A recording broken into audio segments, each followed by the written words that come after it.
that was suppressed within a single day accounted for 5 executions. 6 other incidences of capital punishment reflected a peasant insurrection in Kiev province and a coup attempt in Siberia in 1826. The next and much more serious period of instability occurred during the 1860s to 1880s, with an outbreak of the anarchist campaign of bombings and assassinations that culminated in the successful assassination of the RUSSIA THER and OVCYCLE 287 Tsar in 1881. In 1878 to 79, Russia also experienced its first significant industrial strikes in St. Petersburg. The 1890s were a relatively calm period, but in the early 20th century, instability began increasing again. Crime rates, which had declined during the late 19th century, started rising again. Figure 9.10. Student protests and disturbances became almost continuous from 1898 on. The socialist revolutionaries resumed the terror campaign, assassinating a number of officials in 1902-5, including 2 ministers of the Interior and a Grand Duke, Ryazanovsky, 2000-406. In 1905, Russia experienced its first revolution. 9.3 Crisis, 1905-22. Elite fragmentation in the decades before the revolution. The elite fragmentation became apparent during the 1870s, when part of the impoverished nobility became involved in the populist Narodniki movement. The populists' program was called Going Among the People. Some 2,000 activists went to the villages to become teachers and doctors and to foment a peasant revolution that they hoped would overturn the old order and establish the new and socially just future. The Going Among the People campaign met with very little success among the peasant masses and was suppressed by the police in 1877. 1,600 populists were arrested. After 2 mass trials, 200 activists were convicted and received various kinds of punishments. Genev, 1986, 33-34.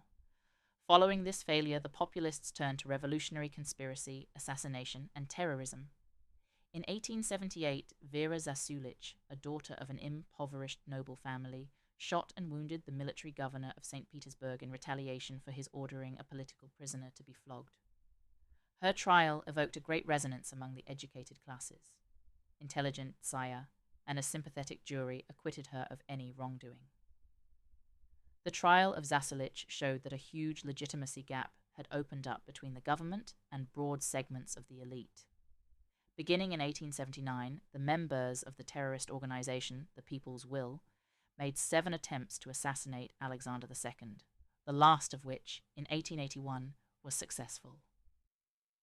The People's Will consisted of some 80 local organizations in 67 cities, with a total membership of around 500. It was directed by the Executive Council, the majority of whom were very young, most 25 to 27 years old. Nearly half of the Executive Council, 13 members, came from the noble estate. Genev, 1989:25-26. Another part of nobility expressed its discontent in less radical ways. These elites coalesced into the Zemstvo constitutionalist movement, which drew support from the local self-government, Zemstvo. The CHAPTER 9288.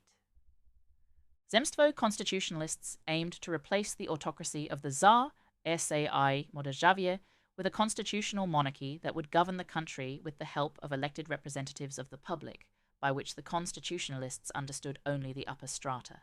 In 1904, the constitutionalists, together with representatives of the liberal intelligentsia, founded the Union of Liberation. The program of the liberals did not propose any measures for resolving the agrarian question or for improving the lot of the workers.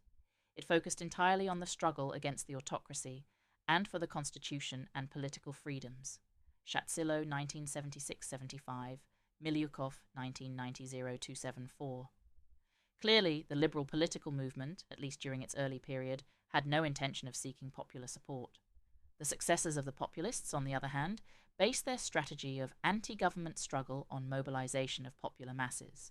In 1901, several smaller opposition groups were merged into the Socialist Revolutionary Party. The social composition of the party was as follows. 45% of the members were peasants, 43% were workers, and 11.2% were intelligentsia. In the upper echelons of the party, however, 78% were intelligentsia, and most of them were of noble origin, just as was the case for the populist organizations of the 1870s, Leonov 1987, 52, 64, 57. Another opposition group was the Social Democratic Party, which was formed in 1903. Its program mirrored in many ways the Liberal program, but it added the demand to limit the working day to 8 hours in order to attract worker support. The Social Democrats originally were also dominated by the intelligentsia, but they were able to grow rapidly by attracting workers. In 1905, the ranks of the party numbered 9,000 members, of which 62% were workers, 5% peasants, and 33% intelligentsia. Utkin 1987, 12, 17, 22. The Revolution of 1905. The triggering event was the Russian defeat in the war with Japan, 1904 to 1905, which undermined the legitimacy of the government and consolidated the forces of opposition. In September 1904, the key liberal and socialist revolutionary leaders met in Paris and agreed to coordinate their actions aiming to overthrow the government. Chatsillo, 1982, 55 to 57. In November, the Union of Liberation organized a Zemstvo Congress in St. Petersburg, which demanded an elected representative assembly. It was an idol of the liberal nobility leaders. They wanted representation of the propertied classes. P.N. Milyukov, 1990, later wrote in his memoirs. The Zemstvo Congress was followed by 120 local assemblies in 34 cities that brought together representatives of the nobility and intelligentsia who supported the Congress's demands. The opposition also at RUSSIATHEROMANOVCYCLE289 attempted to organize popular demonstrations. In January 1905 in St. Petersburg, they instigated a massive procession of workers who were supposed to hand the Tsar a petition that demanded a constitutive assembly. Nefedov, 2006. During the demonstration, the police fired at the crowd and killed more than 100 people, causing the incident that became known as Bloody Sunday. The massacre further undermined the authority of the state and led to a wave of strikes, although mainly in the Polish provinces of the empire. In Moscow, the strike lasted about a week and involved 20,000 people, but violent altercations were avoided. In the industrial Vladimir province, only 8,000 out of 140,000 factory workers went on strike. Nachalo 1955:668-83. While admitting the extent of disturbances, Prime Minister S. Yudmovita nevertheless remained optimistic about the situation, saying that 80% of the populace had not yet been affected by the revolutionary propaganda. However, Minister A.S. Ermolov warned the Tsar that the government could not count on the nobility for support. Ganelin 1991-80. There was also outside pressure. The French bankers recommended to the Tsar to make concessions to the liberal opposition, warning that otherwise it would be difficult to secure further loans. Kokovtsov 1992, 69, 71. As a result, Nicholas II agreed to create an elected representative assembly in March 1905. The right wing of the liberal movement welcomed these concessions, and the pressure from the opposition temporarily relented. The worker protests also declined. In March, only 1/10 as many people participated in political strikes as did in January. Rabochi 1981.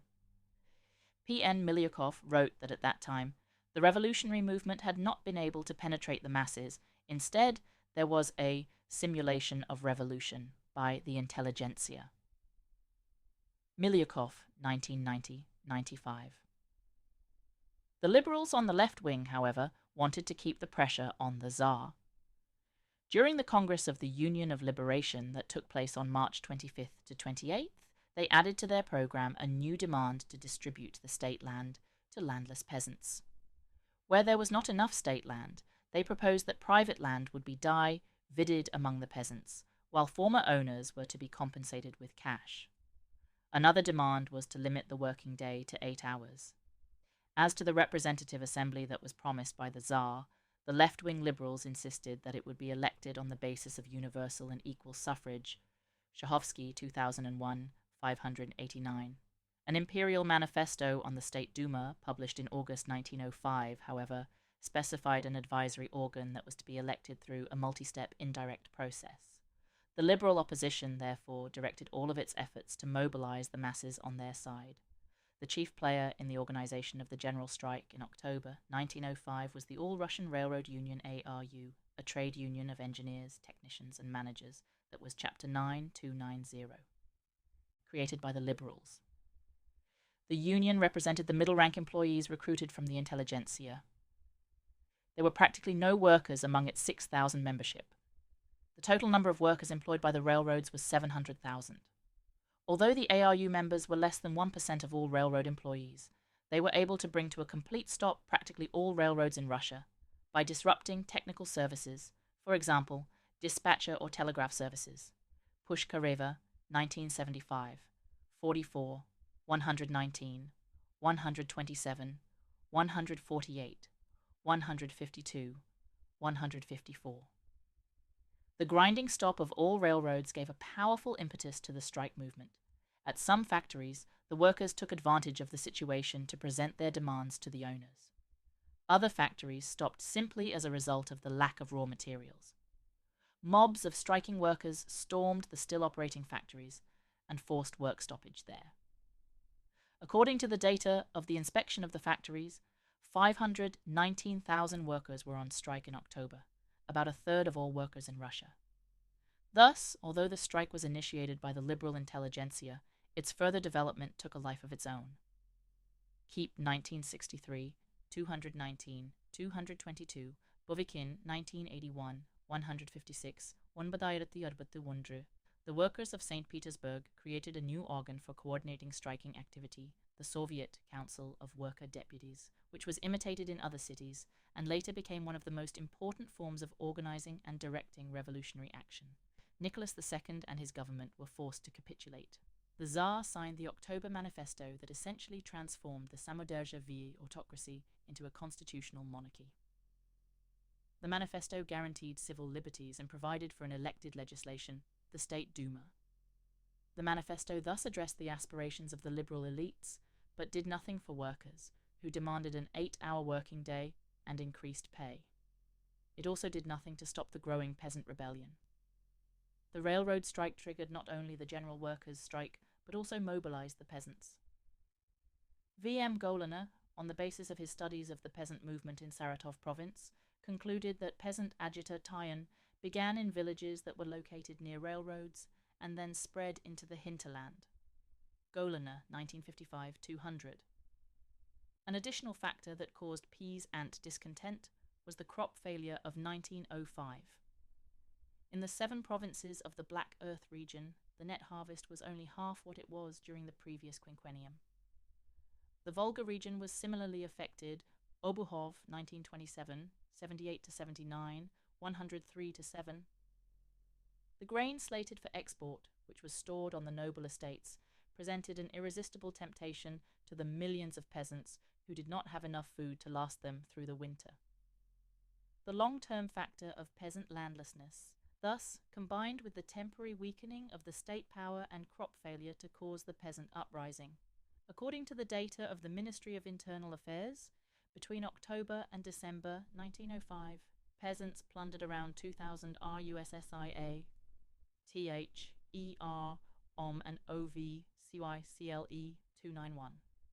Table 9.8 Revolutionary Actions of the Peasant Masses in 1905-6, Number of Month Actions, October 1905 219, November 1905 796, December 1905 575, January 1906 179, February 1906 27.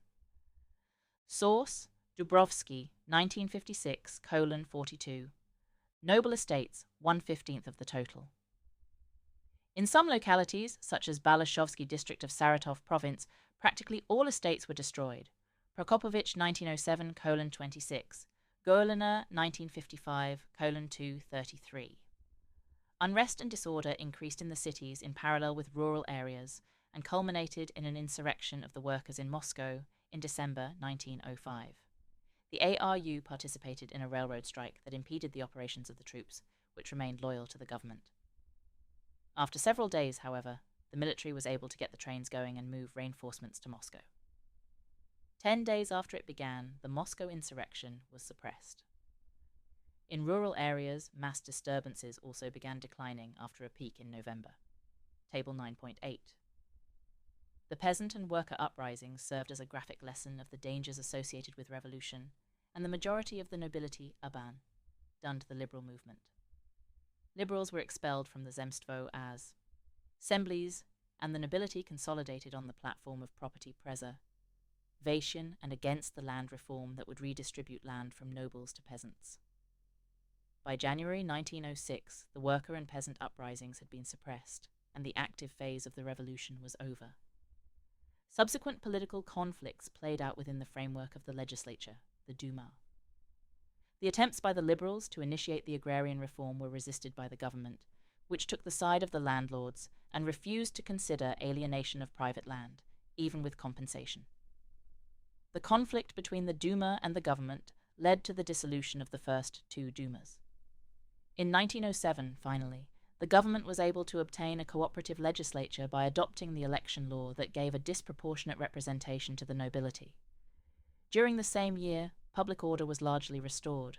The revolution of 1905-7 thus largely proceeded along the lines postulated by the demographic structural theory. During the period of stagflation, the elites fragment, resulting in the rise of opposition groups. Popular CHAPTER 9292. Figure 9.11 Dynamics of Peasant and Worker Protests, 1890-1916, Dubrovsky, 1956:42. Immiseration enables these counter-elites to mobilize the masses in the struggle against the state. However, the interests of the counter-elites and the common people are not the same. When the elite leaders achieve their goals, they abandon the revolution, or even join with the government in suppressing popular uprisings, as it happened in 1905.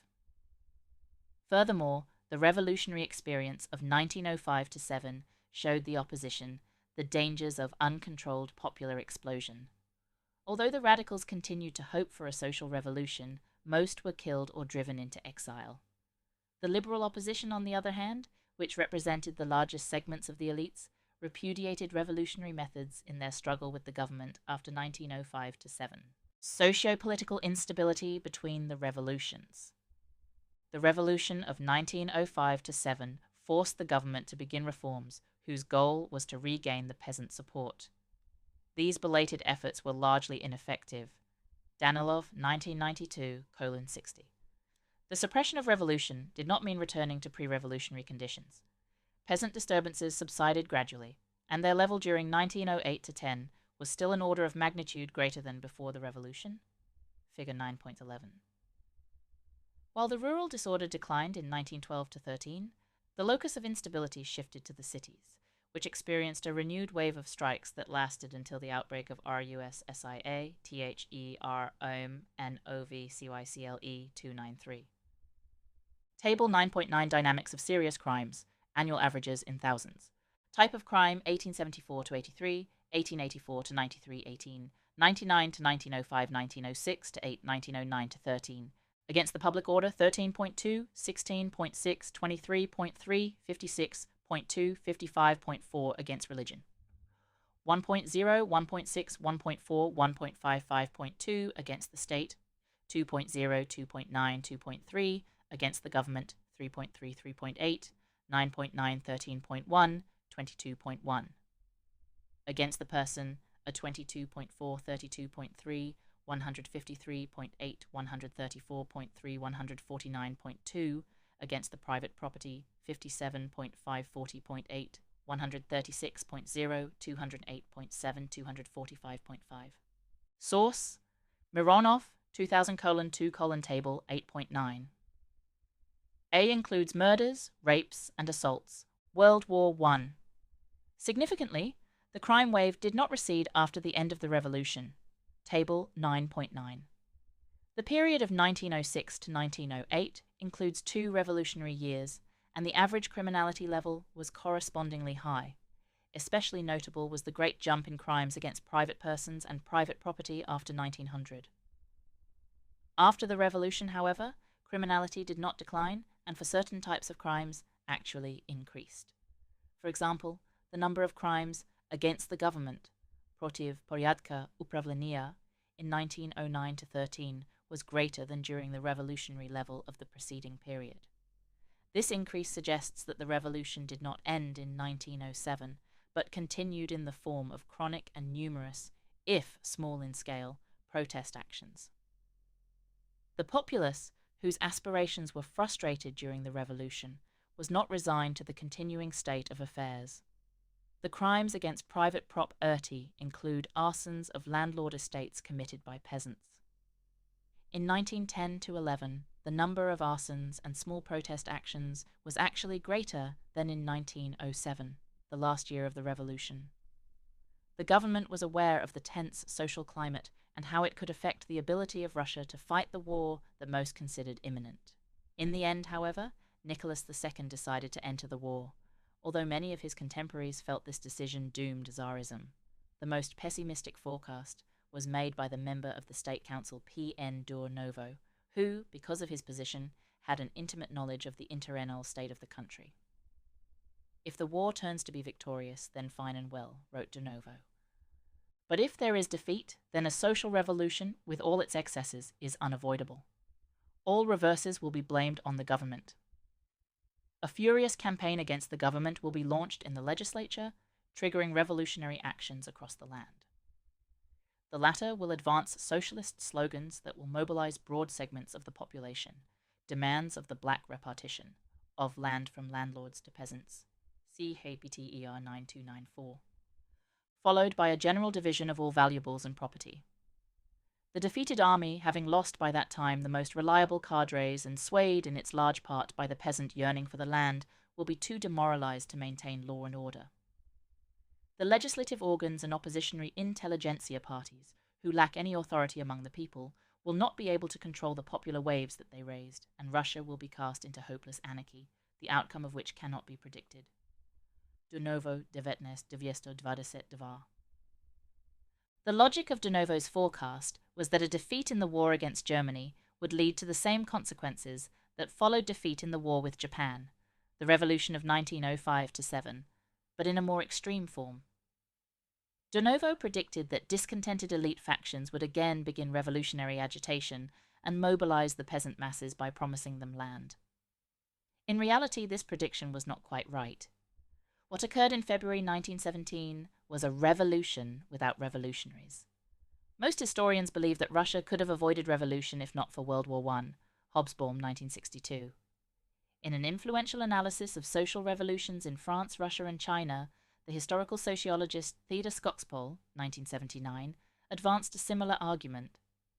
Jack Goldstone, however, pointed out that early modern states were almost constantly at war. From 1550 to 1815, there were few decades in which Europe was free from major wars. Moreover, the scale and cost of warfare was constantly growing. Yet in these centuries, state breakdown was sharply cycling, including a peak during the relatively peaceful, in terms of interstate conflict, mid-19th century, Goldstone 1991-20. War was a test of robustness that social systems had to endure almost constantly. During the stagflation phases, when their social structures were particularly fragile, most states failed the test of war. The string of defeats experienced by Russia in the Crimean War, 1853-56, the Russo-Japanese War, 1904-5, and World War I were symptomatic of this internal fragility. An analysis of Russian wars during the 19th century identified three mechanisms that translated war conditions into crisis. Nefedov, 2005, 232-333. The first problem confronting the country was an insufficiency of armaments that led to military reverses, which undermined the state's legitimacy. The second problem was that during the stagflation phase, the government could finance the war only by printing more paper money, which caused hyperinflation, market failure, disruption of the flow of provisions to the cities, and hunger strikes. The third and most important problem was that the social pressures brought on by stagflation fragmented the society. Peasant landlessness and general popular immiseration made peasant uprisings or an insurrection of peasant conscripts in RUS SIA THER OM and OVCY CLE 295. The army particularly likely, while broad segments of the elites were alienated from the state. The crisis brought on by World War I unfolded very much according to this scenario. The Russian army was vastly inferior to the German and Austrian armies in artillery and other weapons. The supply of weapons and ammunition quickly ran out, and in the beginning of 1915, up to a quarter of new recruits arrived at the front without rifles.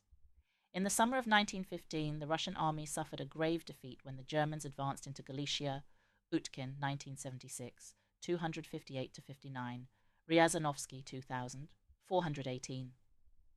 The military reverses of 1915 sharply undermined the authority and legitimacy of the government, and, in accordance with Dornovo's prediction, brought on a storm of anti-government accusations in the Duma. However, having learned their lesson in 1905, the opposition did not attempt to involve the popular masses in their conflict with the government.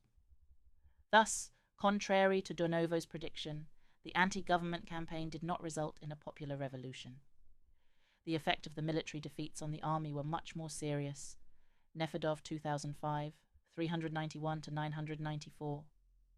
The losses in 1915 amounted to 2.4 million soldiers, of which 1 million were POWs. The casualties, killed and wounded, during the summer campaign of 1916 were not much less than in 1915, while the number of troops captured increased to 1.5 million. Statistics show that the ratio of troops killed to those that surrendered in the Russian army was 1 to 3, while in the German, French, and English armies, this statistic varied between 1 to 0.2 and 1 to 0.26. The readiness with which Russian soul-dyers surrendered to the enemy was one indication of their low morale and unwillingness to be fed into the bloody meat grinder of the war. Another form of protest, in addition to voluntary surrender, was the high rate of desertion. By the beginning of 1917, there were perhaps 1 to 1.5 million deserters. On several occasions, military units refused to advance against the enemy, soldier strikes.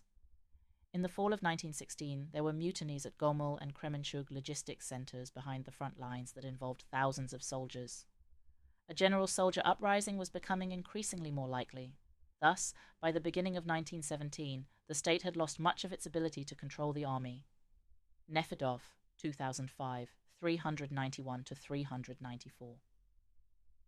The third factor, in addition to the loss of legitimacy and increasing army unreliability, was the worsening economic conditions. At the start of the war, nobody anticipated shortages of bread. Kondratiev, 1991. The export of grain was forbidden.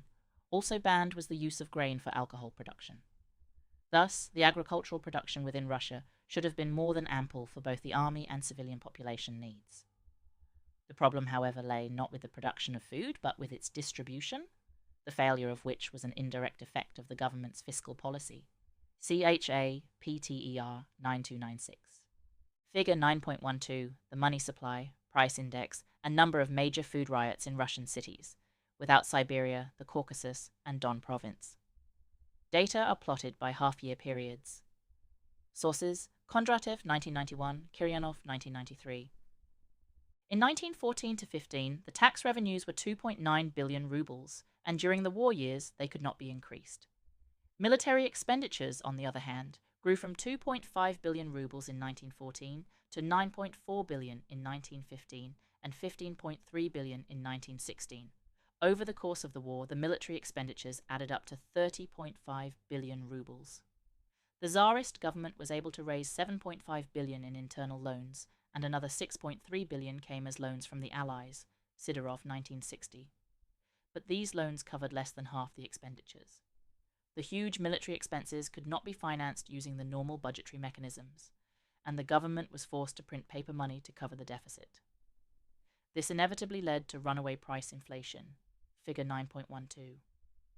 At first, prices grew slower than the money supply, but in 1916 they accelerated and overtook the supply. This suggests a reduction in the supply of goods, of which food was the chief one. The mechanism underlying this dynamic is simple. When the suppliers of a good, in this case rural grain producers, observe a rapid increase in the price of the good, they have an incentive to withhold the supplies from the markets so they can get a better price later. The primary sufferers from the resulting deficit are urban dwellers. A deficit of bread and its high price cause mass discontent.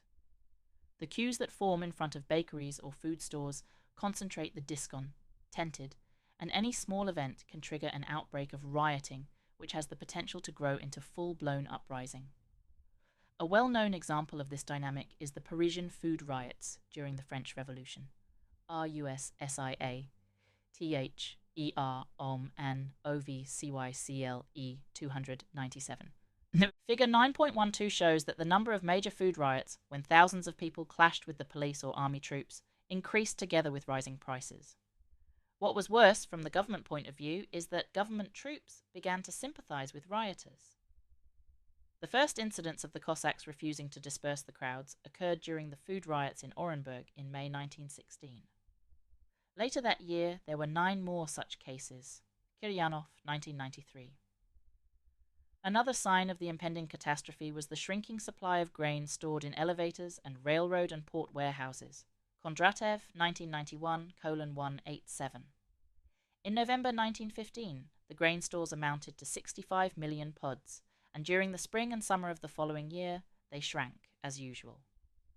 But in the fall of 1916, they were not replenished and continued to decline until they dropped below 10 million pods by December. The harvest in 1916 was worse than in 1915, and the producers withheld the grain from the markets in expectation of better prices. Kiryanov, 1993. The government was forced to employ coercive methods and threats of confiscation to find enough grain to supply the army. But this left almost nothing for the civilian population. Nefedov, 2005, 394 to 402. In January and February 1917, urban centres received only 20 and 30% of the planned grain deliveries, respectively. In the winter of 1916-17, the provisioning crisis reached catastrophic proportions. Numerous memoirs of those years describe the dearth of bread and huge lines at food stores. Nefedov, 2005, 39 to 402. The February Revolution. The economic problems described in the previous section gradually intensified as the war went on, and toward the end of 1916, the fiscal crisis resulted in the disintegration of the distribution system. The economic collapse was soon followed by political collapse. In the fall of 1916, rising bread prices caused a new wave of food riots and worker strikes in the industrial regions.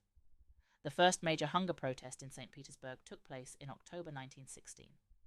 Many soldiers joined the protesters, and rioters could be dispersed only thanks to resolute measures by the guard units. During the following winter, the provisioning crisis deepened. In the beginning of 1917, the mayor of Moscow, M.V. Chelnokov, sent 4 telegraphs to the Prime Minister warning that the scarcity of food was about to cause starvation, which would be followed by protests and agitation among the inhabitants of the capital. Sidorov, 1960, 497. The army also was at the brink of starvation. At a meeting of the General Staff in December 1916, it emerged that the provisioning of the troops was about to deteriorate in the near future. It was not explained to us why the economy was in disarray, but we were told that nothing could be done. Chapter 9298. About this calamitous state of affairs, wrote A. Brusilov, 2001:199. It became necessary to decrease the food rations of frontline troops from 3 to 2 pounds per day, while the troops behind the lines received only 1.5 pounds. Because of lack of oats, horses were starving, and as a result, the artillery lost its mobility. The army could no longer advance, and in case of retreat, loss of the artillery and the supply train was assured. Brusilov, 2001, 204. December 1916 was notable for unprecedented mass protests among the soldiers. During the Mitava operation, the 17th Infantry Regiment refused to advance against the enemy. It was then joined by several other regiments, and disturbances spread through 3 army corps, involving tens of thousands of soldiers. The authorities were able to regain control only with difficulty. 100 of the most active protesters were executed, and a few more hundreds were condemned to forced labor. Zyonchkovsky, 1938, 108. The most dangerous tendency, however, was that the army was rapidly running out of provisions. In early February, the Northern Front had food stores sufficient for only 2 days. On the Western Front, the flour stores were completely exhausted, and soldiers were fed on canned food and hard biscuits. The army was on the brink of mutiny. In fact, 2 infantry regiments on the Caucasian Front rebelled on February 22nd to 23rd. Gavrilov, 1991-60. The provisioning situation was worse in the cities. During the first 2 months of 1917, Moscow and St. Petersburg, Petersburg received only 25% of food they needed. From mid-February, the press reported that the introduction of a food rationing system was imminent and that an adult would be entitled only to 1 pound of bread per day. Children were to get half that. The news caused people to attempt to stock up on food before the system was implemented, and this rapidly turned into a panic. On February 14th, one newspaper reported that thousands of inhabitants were lining up at grocers and bakers, despite the freezing weather, in the hope of buying a loaf of bread. Labor off 1990-60. Spontaneous hunger strikes and demonstrations began on February 23rd. By evening, 60,000 workers were on strike, and there were several clashes between protesters and the police. Labor off 1990, 71-77. On February 24th, the number of striking workers increased to 200,000. The police dispersed the demonstrators, but they soon coalesced in other places.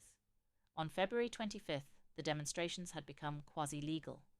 The military stood by irresolutely, while many Cossacks were fraternizing with the protesting mobs. Startsev 1984.10, 117, Labor off 1990, 87.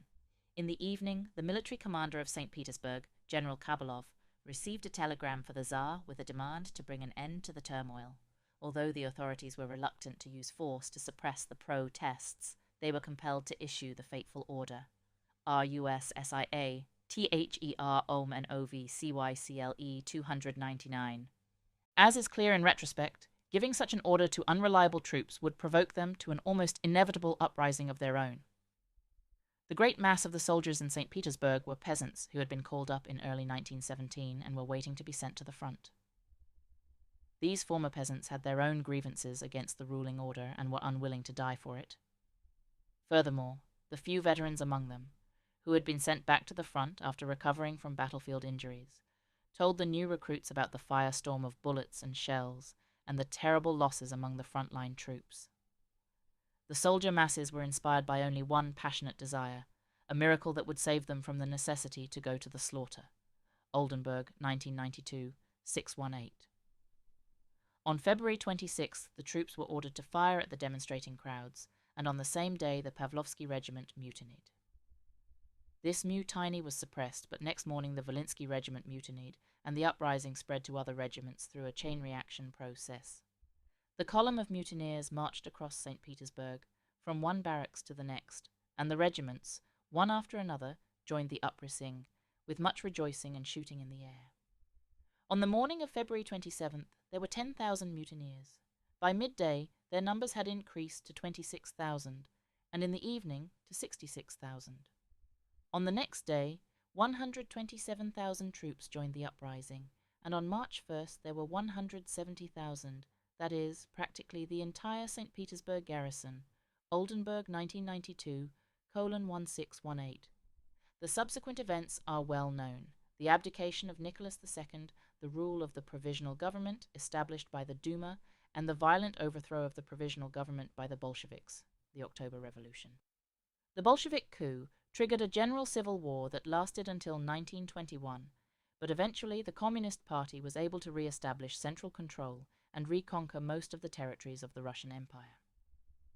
The Civil War was generally over by 1922, when the Union of Soviet Socialist Republics was organized, with the exception of the Central Asian region, where the Soviet authorities suppressed the native partisan movement, the Basmachi, only in 1926. 9.4. Conclusion. The demographic structural theory was formulated for agrarian societies, and the question arises as to whether it is applicable to industrializing states, such as Russia around 1900. We think that the theory is generally applicable because during this period the great majority of the Russian population, 80% in 1913, Mironov 2000, Table 2.18, were still peasants.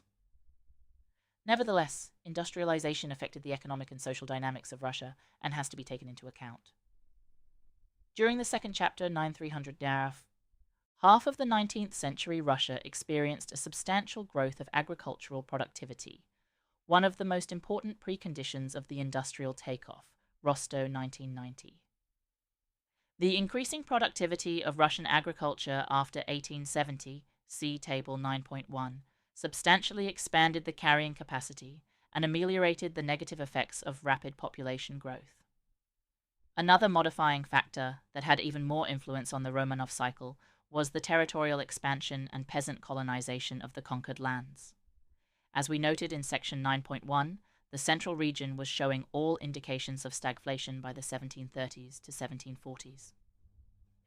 The stagflation in the central region was made worse by the high tax levels that were imposed during Peter III's reign.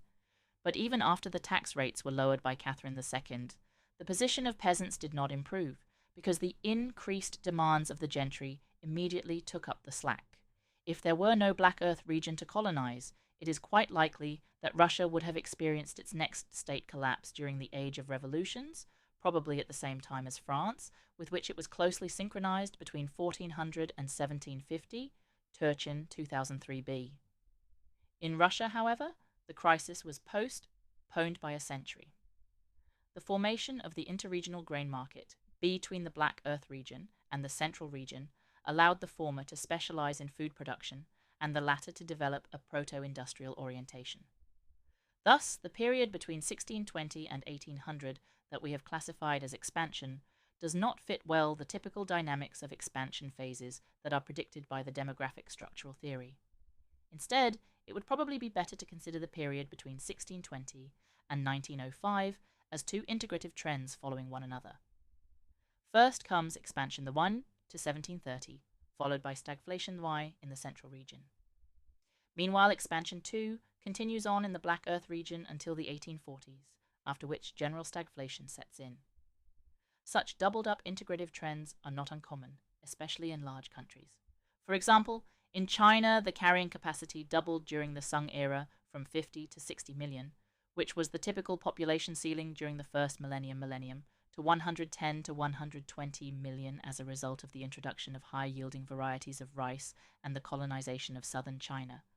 Korotayev, 2005, 186 to 188. The crisis phase of the Romanov cycle also had several idiosyncratic features, although at the beginning it followed a classic demographic structural scenario. At the end of the stagflation phase in 1905, the majority of peasants did not have sufficient land to feed their families, while elite overproduction deeply divided the ruling class. With the majority of elites profoundly alienated from the state, all it took to trigger the revolution was a relatively trivial reverse in the Russo-Japanese War. When the demands of the opposition for a greater say in the governmental policy were frustrated by the Tsar's refusal to implement liberal reforms, it turned RUSSIA THER OMNOVCYCLE 301 to the popular masses for support and succeeded beyond its wildest imaginations.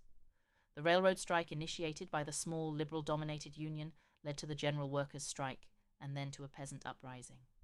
The peas ants, whose main motivation was to acquire land, primarily attacked not the state, but the land-owning elites.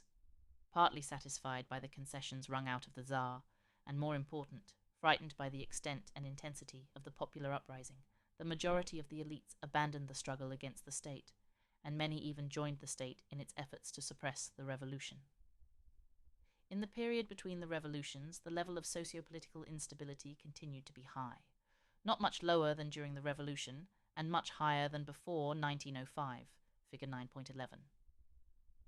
We think thus that the whole period between 1905 and 1922 should be considered a continuous crisis period.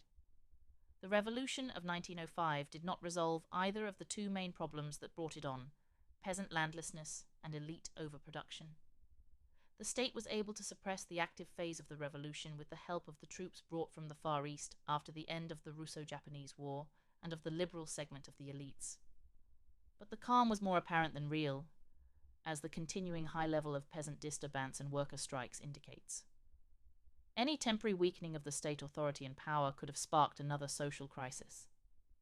The stress of World War I provided the spark. The mechanism leading to the next crisis involved three intertwined processes: the collapse of the state legitimacy as a result of military defeats, runaway inflation, and the market collapse leading to food riots and the increasing unreliability of the troops. The fact that the revolution was triggered by the food riots in St. Petersburg on February 23rd was to a certain degree a happenstance. But it had to happen sooner or later because food riots started during the previous fall and continued to erupt under the provisional government, which was able to solve the provisioning problem no better than the Tsar's government. The February food riots in St. Petersburg should have been suppressed had the government retained control over the troops. Unlike in 1905, however, this was no longer the case. The army was decimated by military defeats, and the government could no longer even feed it. The soldiers who mutinied in February 1917 were peasants, many drafted just a few months earlier. These were the peasants who had demanded land in 1905 and did not get it. Many of them hated their landlords and the state that took the landlord's side in the conflict over land.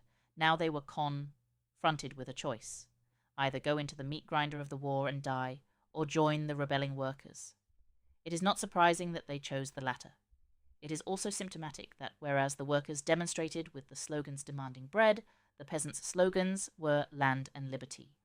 CHAPTER 9302. In 1917, the elites continued to be fragmented.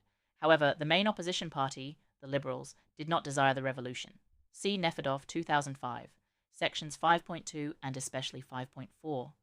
The radicals, the socialist revolutionaries, and the social democrats were decimated after the revolution of 1905-7, and those that remained were driven into exile. In 1917, the radicals completely misread the revolutionary situation that was developing in Russia. In a January 1917 lecture that he gave in Zurich, Pfeiffer Lenin stated that he would never see a revolution in Russia. Katkov, 1997:18. At the beginning of the February Revolution, the social revolutionaries and the Mensheviks referred to it derisively as the spontaneous stomach movement. Apparently they were unaware of how close this characterization was to Malthusianism. Chapter 10. General Conclusions. The main goal of this book has been to determine how well the predictions of the demographic structural theory map onto empirically observed patterns in the historical societies we studied. We focused on 4 fundamental variables: population numbers in relation to carrying capacity, social structure, specifically the numbers and consumption levels of the elites, the strength of the state, typically measured by its fiscal health, and socio-political instability. In our empirical investigation, we attempted to measure as best as we could the dynamics of these variables. Where possible, we looked at data that directly demonstrated the dynamics of the key variable, and where this approach was impossible, we searched for proxies. Secular cycles also affect many other aspects of historical societies, and where such data were available, we included them in the analysis. Our empirical investigation looked at 8 secular cycles in 4 countries. In this concluding chapter, we summarize our results and delineate promising future avenues of research. 10.1 Population numbers. The match between theoretical predictions about population dynamics and empirical patterns was quite good. Generally speaking, integrative phases were characterized by sustained long-term population growth, although this ascending trend could be interrupted and even temporarily reversed when factors not taken into account by the theory intruded. The most conspicuous example is the population declines in Republican Rome during the First and Second Punic Wars. Where our data are particularly good, as in the case of early modern England, we observe much smaller fluctuations, for example, during the 1560s in England. See Figure 3.1a. The general rule is, nevertheless, that the effect of such setbacks during the expansine phase is temporary, and any losses are made up quickly. Disintegrative phases were generally periods of population decline or stagnation. Dramatic population declines took place during the crisis phases of the Plantagenet, Carpathian, Principate, and Muscovy cycles. We argue that the Republican cycle also ended with a population decline in Italy, but this remains controversial. In 2 cycles, the Tudor and Valois, absolute population numbers declined less dramatically, and the general trend was CHAPTER 10,304. Stagnation rather than collapse. However, in the Tudor case, population pressure on resources, population relative to the carrying capacity, exhibited a very substantial decline by 35% between 1650 and 1750. We would not be surprised to learn that a comparable decline affected the population pressure in the Valois cycle. Finally, our examination of the Romanov cycle stopped at the crisis stage, and therefore we do not offer estimates of how population pressure declined over the course of the complete disintegrative phase. We will pursue this question in future work. among the various economic trends that could serve as proxies for population dynamics, the most useful, without any doubt, is the real wage. Where our data are good, the inverse relationship between the population pressure on resources and the real wage is very tight. See, for example, figure 3.10. However, this relationship holds only before the Industrial Revolution. After 1800 in England, the relationship between population and real wages was completely transformed. There are some early indications that a most useful non-economic proxy for population pressure may be the average height of populations. Komlos 1990, Steckel 2004, Köpke and Baton 2005. The basic idea of the app approach is that population pressure on resources results in reduced levels of nutrition. Inadequate nutrition of growing human beings, infants and juveniles, results in stunted adult stature. Thus, it should be possible to observe population fluctuations indirectly by measuring how average heights of individuals changed with time. Figure 10.1. In our earlier work, Nefedov, 1999, Turchin 2003b, we proposed a tentative chronology for secular cycles in Western Europe. Table 10.1. There is a remarkable degree of congruence between this chronology and the fluctuations of average heights in Europe.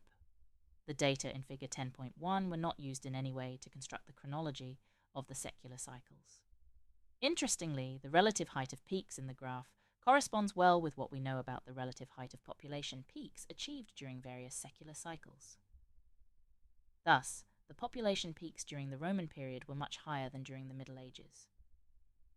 The drastic population collapse of the 6th century in particular is very well reflected in the remarkable increase in average stature. On the other hand, populatian peaks of the last medieval, Capetian, and the first early modern, var Lois, cycles matched and even exceeded those of the Roman times. 10.2 Elite Dynamics. Data on elite dynamics were harder to obtain than general population data, and we were often forced to rely on informed judgments by specialists. Nevertheless, quantitative estimates of elite commoner ratios were available in the Plantagenet, Tudor, Capetian, and Muscovite cases. Lesquan, G-N-E-R-A, L-C-O-N-C, L-U-S-I on S305. Figure 10.1, average height of Europeans during the 2 millennia CE data are from skeletal material Köpke and Baton, 2005. Heights are plotted on an inverse scale, so that the peaks in the graph correspond to population peaks, because periods of high population density should correlate with low average heights.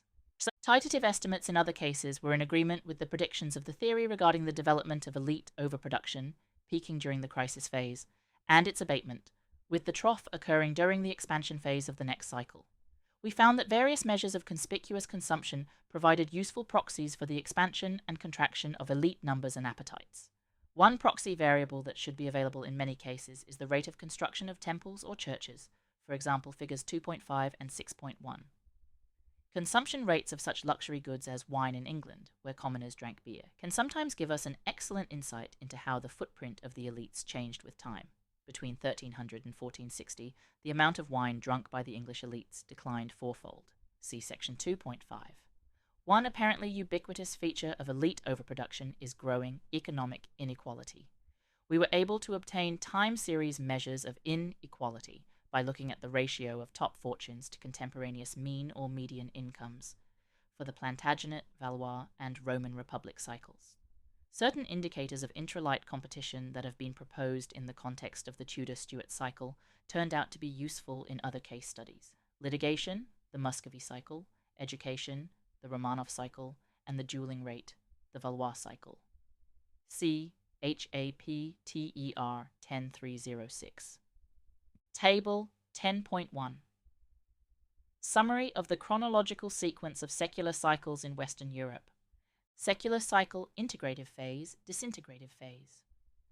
Republican Rome 350 to 130 BCE, 130 to 30 BCE.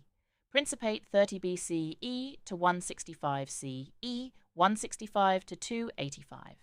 Dominate Merovingian 285 to 500, 4500, 40 to 700 Carolingian, 700 to 820, 820 to 920 Ottonian Salian, 920 to 1050, 1050 to 1150, Capetian 1150 to 1315, 1,315 to 1,450, Valois, 1,450 to 1,560, 1,560 to 1,660, Bourbon 1,660 to 1,660, 1,660 to 1,780, 1,780 to 1,870. Note: this chronology focuses on the dominant state in Western Europe, first the Roman Empire, then the medieval German empires, and finally France. 10.3. The state.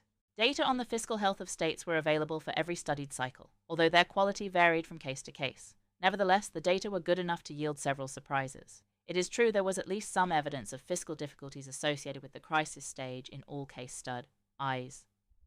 However, this is not a very strong result because pre-industrial states constantly overextended themselves under the pressure of war, and state fiscal difficulties, even bankruptcy, did not necessarily result in state breakdown. In one case study, that of Republican Rome, there is no evidence of serious fiscal difficulties until after the Civil War broke out. Republican Rome was also one case in which the state had the least degree of autonomy from the elites, the senatorial class. As we noted in section 6.6, the theory needs to be modified to take such cases into account. Furthermore, although in some cases we observed declining real revenues during the stagflation phase, the Plantagenet and Tudor cycles, in others, the Romanov and probably the Musocovite cycles, the state was actually able to continue raising per capita real taxes until the moment of the crisis, and in the Muscovite case, such exactions were an important factor contributing to triggering the crisis. However, what is important is not whether the revenues declined in absolute terms, but whether they declined relative to expenses. For example, Goldstone's 1991-2008 study of what we have called the Bourbon cycle showed that both real revenue and per capita taxation grew until the eve of the French Revolution. However, the fiscal collapse of the state was one of the clearest elements of the late 18th century crisis in France. The problem was that the state expenses grew much faster than revenues, owing to a vastly expanded cadre of elite office holders and rising military expenses. GENERALCONCLUSI 307. The fiscal dynamics during the disintegrative secular phases, however, yielded some surprises. Our initial expectation was that during these peri-ODs, states should be uniformly incapable of acquiring enough revenue to function. Instead, we found that the typical dynamics of state revenues went on a veritable roller coaster ride. Periodically, rulers succeeded in persuading the populace and elites to accept high taxes, but such episodes of internal accord did not last very long. As a result, we observed wild swings in revenues during the disintegrative parts of the Plantagenet, figure 2.6, Tudor, figure 3.3, Valois, figure 5.2, Muscovite, figure 8.3, and Romanov, figure 7.7, cycles. These revenue swings are apparently associated with the father and son dynamics. Civil wars not only induce, after a lag, a powerful desire for social peace, they also make the elites more amenable to compromising with the state over the need for taxation. The next generation, which did not directly experience civil war, is much less willing to yield to the state's demand for revenue. The growing antagonism between the state and the elites is one of the factors that may bring about another round of civil wars. 10.4. Sociopolitical instability. Sociopolitical instability is a key variable of the demographic structural theory, and it is gratifying that we were able to obtain quantitative estimates of its dynamics for all the studied cycles. The simplest method for quantifying sociopolitical instability is to plot the number, per unit of time, of instability events, such as peasant uprisings, regional rebellions, coups d'état, and civil wars. In making these estimates, we were greatly aided by the previous work of authors such as Pitirim Sorokin, 1937, and Charles Tilley, 1993. We present such graphs for the Plantagenet, figure 2.7, Capetian and Valois, figure 5.3, Republic, figure 6.5, and Principate, figure 7.5 cycles. Indices of instability, based on the analysis of the written sources, have the advantage that they can be developed for any period for which we have a sufficient density of sources. The drawback of this approach, however, is that it is inherently subjective. Actual instability occurrences are first filtered through the perceptions of contemporaries and later affected by the various biases of compilers of historical chronicles. Finally, the modern investigator has to decide whether any particular disturbance qualifies as major to be included in the list of instability events. We need a better, more objective method for quantifying instability, and it is fortunate that an excellent proxy variable is available in the frequency of coin hoards. We have been able to use compilations of coin hoards to estimate instability dynamics in the Plantagenet. Figure 2.7, Tudor, Figure 3.4, Capetian C HAPT ER10 308. Figure 4.2, Republic, Figure 6.5, Principate, Figures 7.6 and 7.7, and Muscovite, Figure 8.1 cases. It is gratifying that the instability indices based on written sources and the coin hoard proxy are largely in agreement. When two sets of numbers obtained in a completely independent manner show similar patterns, our confidence that both methods generate reason. Able results is boosted. In one case, the Romanov cycle, we decompose generic instability into three component processes: peasant disturbances, figure 9.9, worker strikes, figure 9.11, and revolutionary activity as indicated by the number of named executions, table 9.7. For a number of case studies, see figures 2.9, 2.10, 3.6, and 9.10, and table 4.4, we were also able to locate data on violent crime. We should note, however, that the crime rate, being usually an expression of violence between individuals, is a variable distinct from socio-political instability, intergroup violence, and these two variables do not have to fluctuate in synchrony. In summary, we have a rich database on the dynamics of socio-political instability.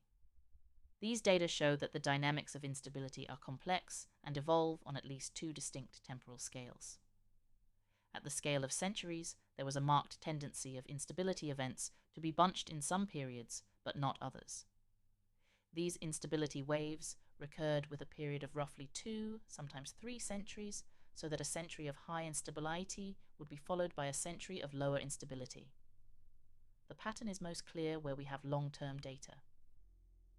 For example, between 1150 and 1700, there were 3 instability waves in France, arriving roughly every 200 years, figure 5.3. See also coin hoard trends in figure 4.2. Additionally, there are multi-century hoard compilations for 2 European regions that exhibit a very similar pattern, figures 10.2 and 10.3. The graphs show clear instability waves during the late medieval period and the 17th century.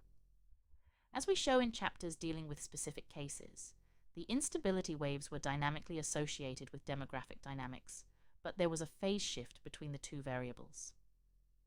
Stagflation phases, when population numbers peaked, were relatively peaceful and orderly, and instability reached a peak during the following phases of crisis and depression. This empirical pattern is precisely what the demographic structural theory predicts. Can we make the above statement more precise and quantitative? Given the limitations of historical data and the complexity of the dynamical pattern, variability in oscillation periods and phase shifts, as well as such complicating factors as the fathers and sons cycles, we need to employ an appropriately coarse-grained procedure. This question, then, can be approached as follows. First, we identify the population growth and decline phases. Although quantitative details of population dynamics for historic GENERALCONCLUSIONS 309. Figure 10.2, Temporal Distribution of Coin Hoards found in northwestern Germany, Illish, 1980, Table 6. The 4 curves show the number of hoards per half-century found in 4 regions: East Westphalia, West Westphalia, Pfalz, Saar, and Nordrhein. Figure 10.3, Temporal Distribution of Coin Hoards found in the Czech Republic, Bohemia, Moravia, and Silesia, Nohedlova, Pratova, 1955. CHAPTER 10310. Table 10.2. Instability events per decade during the population growth and decline secular phases. The 7 complete secular cycles studied in this book. Growth phase, decline phase. Secular cycle years, instability, years instability. Plantagenet, 1151 to 1315, 0.7813, 16 to 1485, 2.53, Tudor 1486 to 1640, 0.47, 1641-17302.44, Capetian 1216-13150.80, 1316 to 1453.26, Valois 1451 to 1570.75, 1571 to 1660. 6.67 Republican 350 to 130 BCE 0.41 130 to 30 BCE 4.40 Principate 30 BCE to 165 CE 0.61 165 to 285 3.83 Muscovite 1465 to 1565 0.60 1565 to 1615 3.80 Average plus or minus standard error 0.6 plus or minus 0.06, 3.8 plus or minus 0.5. Societies are rarely known with any precision, as we saw in the preceding chapters. There is usually a consensus among demographic historians as to when the qualitative pattern of long-term growth changed. Second, we count instability events. Using the indices of instability based on the written sources, we do not do it here, but the same approach can be also applied to instability proxy data, such as incidents of unrecovered coin hoards. Finally, we compare the incidence of instability events per decade between the population increase and population decrease phases. The results of applying this procedure to all 7 complete case studies, omitting the Romanov cycle, are shown in Table 10.2. The empirical regularity is very strong. In all cases, instability is greater during the declining phases than during the growth phases. T test P less than 0.001. This is a striking result, and apparently one not limited to the secular cycles studied in this book. For example, we can apply the same procedure to the more than 2 millennia of Chinese imperial history. We use the population data from Zhao and Xi, 1988, and the instability data from Li, 1931. For a more detailed discussion of these data series, see Turchin, 2003b, section 8.4. Focusing on the periods when China was unified under one dynasty, we obtained the results shown in Table 10.3. Again, the pattern is consistent and striking. Thus, when instability is examined on an appropriately coarse temporal scale, essentially centuries, there is an excellent match between theoretical predictions and observed empirical patterns. However, the complicating factor is that instability also fluctuates on a finer timescale, that of human generations.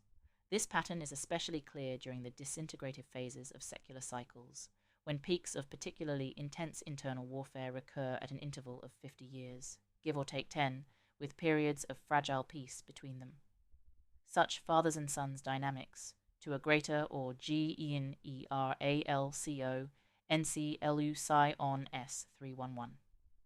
Table 10.3 Instability events per decade during growth and decline secular phases, the Chinese dynastic cycles, growth phase, decline phase, secular cycle years, instability, Western Han, 200 BCE to 10 AD, Western Han to Eastern Han, 40 to 181.6, 180 to 213.4, Sui, 550 to 610, 5.16, 10 to 630, 10.5, Tang 630 to 751, 0.1750 to 770, 7.6.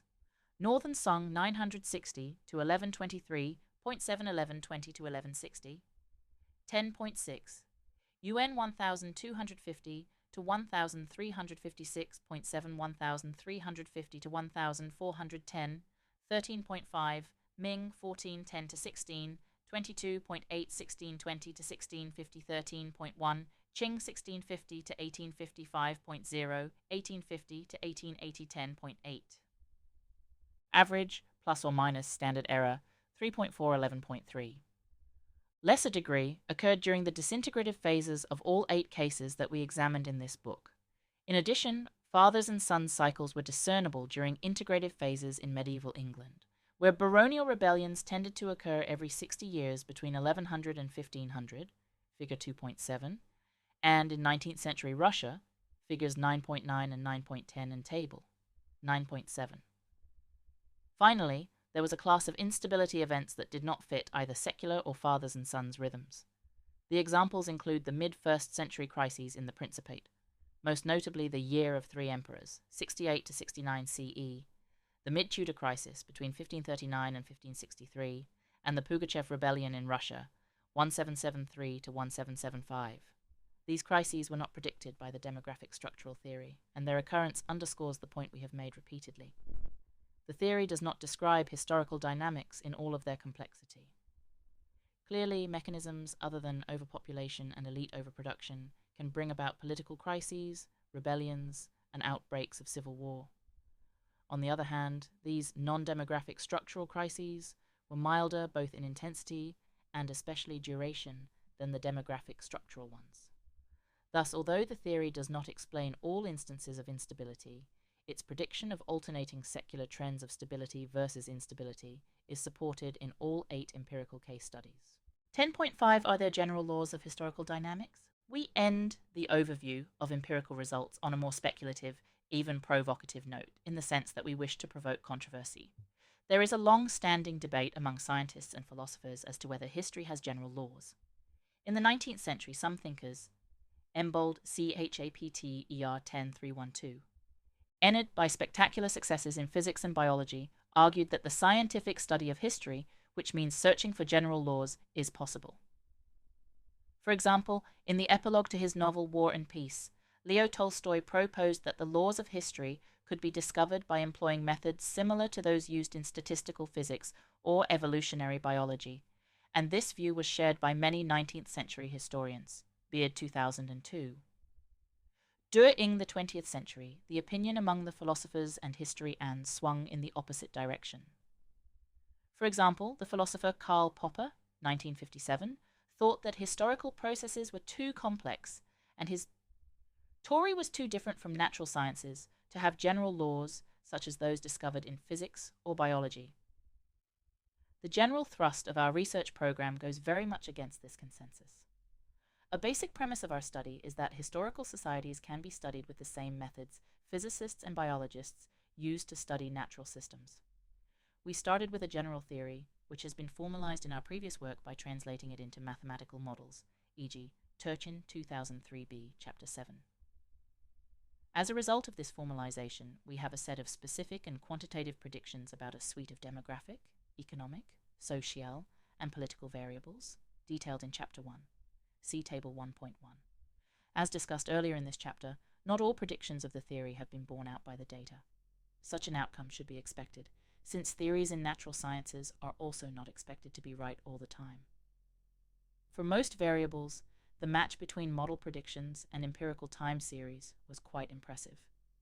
Furthermore, where the theory failed, as in its prediction of revenue dynamics during the disintegrative phases, it did so in an interesting way. Instead of the theoretically predicted pattern we saw in the other one, and where there are recurring patterns, there may be general processes underlying them. In other words, the observed regularities suggest how the theory could be improved. Such an iterative approach, in which theoretical predictions are compared with the data, the theory is modified in light of the obtained results, and then new data are brought in to test the predictions of the modified theory, is at the heart of making scientific progress in both natural and social sciences, and, we believe, in historical applications as well. The general implications of our results, then, are that some sort of general regularities of the historical process appear to exist. At the present time, we cannot state them in the same precise form as formulations of many physical laws, with defined mathematical forms and universal constants. Perhaps laws of history will never attain the same level of precision as that achieved in some areas of physics, the future will show. But it is possible to formulate some of the general principles of the theory that have received broad empirical support, if in a more qualitative fashion. Here is our preliminary attempt at doing so, with the understanding that the proposed GENERALCONCLUSION-S313 generalizations are tentative and likely to be improved with subsequent empirical and theoretical research. One generalization can be called the Neo-Malthusian principle. During periods of sustained population growth, if the output of the agrarian econ only does not keep pace with the population, a number of relative price trends will be observed. One trend is rising prices for basic foodstuffs, energy, and land. Another one is falling real wages for labor. These trends are simply a consequence of the law of supply and demand. Thus, as the supply of labor increases, and if the demand for it is limited, which it is in agrarian economies, the price of labor inevitably decreases. We saw this pattern in all empirical studies with a greater or lesser degree of clarity, depending on the quality of the data. The most striking illustration of this principle is figure 3.10b, which shows a very close relationship between the population pressure on resources and real wages in England, 1,150 to 1,800. Another generalization, dealing with the elite dynamics, is also a consequence of the law of supply and demand. The principal kind of wealth in agrarian societies is land. The elite landowners profit from overpopulation in two ways. First, they are consumers of labor. They need peasants to work their land, servants to carry out domestic chores, and craftsmen and artisans for producing items for status consumption. Second, their property, land, produces food and other commodities, such as fuel and raw materials, the demand for which increases together with the growing population. Because the items they consume become cheaper, while the items they produce increase in value, the elites greatly profit from overpopulation.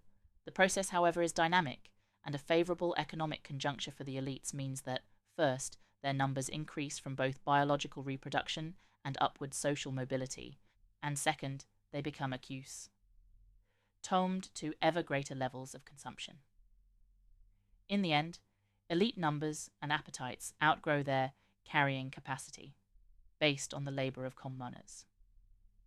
Just as overpopulation results in large segments of commoner population becoming immiserated, elite overproduction similarly results in large segments of elites becoming impoverished, not in absolute terms, as with common populace, but relatively to the standards of consumption needed to maintain the elite status.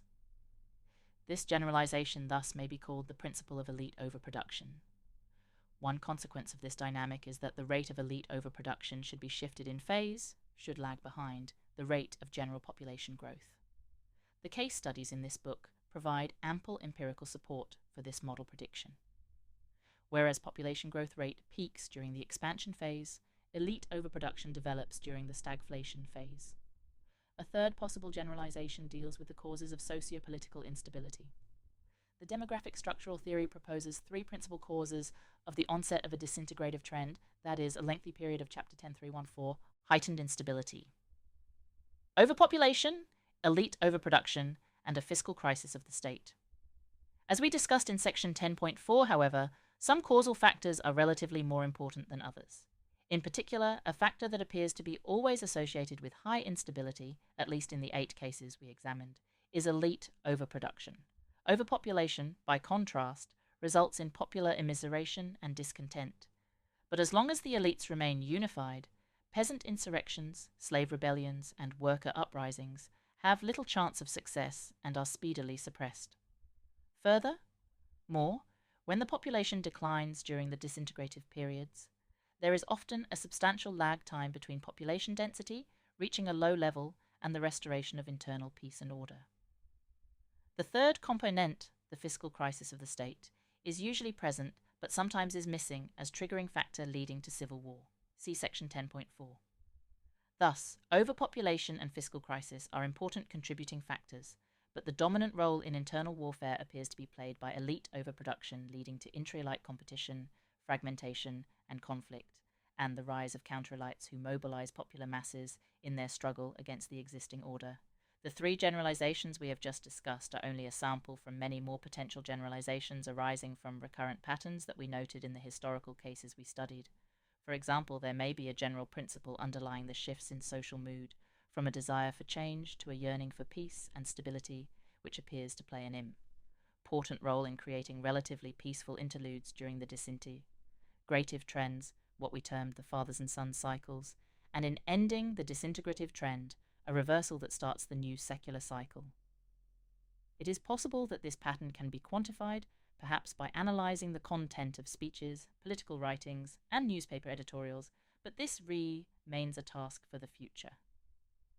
Our concluding thoughts are these. We believe it is possible to obtain quantitative empirical estimates for many variables that are needed to test theories of historical dynamics. Furthermore, our models, and the demographic structural theory in particular, have matured to the point where they can be used to make quantitative and testable predictions. Many of these predictions are supported by the data. Others failed, but often in interesting ways that suggest further development of the theory. The historical process is very complex, and we have to live with severe data limitations. Nevertheless, it is possible to apply the standard scientific approach to the study of history. We are optimistic about the future prospects of history as science. Acknowledgements. The authors wish to thank Adam Burke for editorial comments on Chapter 1. Walter Scheidel and Nathan Rosenstein offered many useful comments on the Roman chapters. Our greatest debt of gratitude, however, is to Jack Goldstone. Not only was he responsible for setting forth the theoretical framework on which our book builds, he read the whole manuscript and provided a lengthy and extremely useful critique that made the resulting work much better. This page intentionally left blank. References cited: Abel, W. 1966. Agrarkrisen und Agrarkonjunktur, zweite Auflage. Verlag Paul Paray, Hamburg. Abel, W. 1973. Crises agraires en Europe, 12. bis 20. Jahrhundert. Flammarion, Paris. Abel, W. 1980. Agricultural Fluctuations in Europe, from the 13th to the 20th centuries. St. Martin's Press, New York. Agrarnaya Historia Severo Zapada Rossi. Вторая половина 15-го, начала 16 века. Nauka Leningrad, a Hodge NVR, 1989. Agrarian History of Northwest Russia of the 17th Century, Agrarnaya Historia Severozapada Rossi 17 века. Nauka Leningrad, Alifirenko PK 1958. Peasant Movements and the Peasant Question in Russia in the 30s to 50s of the 17th century. Chrześcijanskoe движение и chrześcijański вопрос в Rosji 30 do 50 года 17 века. Publishing House of the Academy of Sciences of the USSR, Moscow. Alexander, M.A. 2002. The Kondratiev Cycle, A Generational Interpretation. Writers Club Press, San Jose, California. Allen, R.C., 1992. Enclosure and the Yeoman. Clarendon Press, Oxford. Allen, R.C., 2001. The Great Divergence in European Wages and Prices from the Middle Ages to the First World War. Explorations in Economic History. 38, 411 to 47. Alston, R., 1995. Soldier and Society in Roman Egypt. A Social History. Routledge, London. Alston, R. 1998. Aspectos da História Romana. DC 14 a 117. Routledge, London. Armstrong, S. 1998. Carolingian coin hoards and the impact of the Viking raids in the 9th century. Numismatic Chronicle 158, 131 to 64. Aston Th and Ch.E. Philpin, editors. 1985. The Brenner Debate, Agrarian Class Structure and Economic Development in Pre-Industrial Europe. Cambridge University Press, Cambridge. Bagnall, R. 2005. Evidence and Models for the Economy of Roman Egypt. Pages 187 to 204 in I. Morris and J. G. Manning, editors. The Ancient Economy, Evidence and Models. Stanford University Press, Stanford. Baratier, Emile, 1971. La Démographie provençale du 12. und 14. Jahrhundert. SEVPEN, Paris. Barbaro, E. and A. Contarini. 1873. Travels to Tana and Persia by Iosafa Barbaro and Ambrogio Contarini. Translated from the Italian by William Thomas and S. A. Roy. Edited with an introduction by Lord Stanley of Alderley. London. Barbiche, B. 1978. Sully. A. Michel, Paris. Barker, G. and T. Rasmussen. 1998. The Etruscans. Blackwell, Oxford.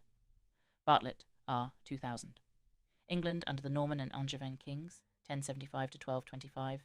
Clarendon Press, Oxford. REFERENC ESCITED 318. Bean, J.M.W. 1991.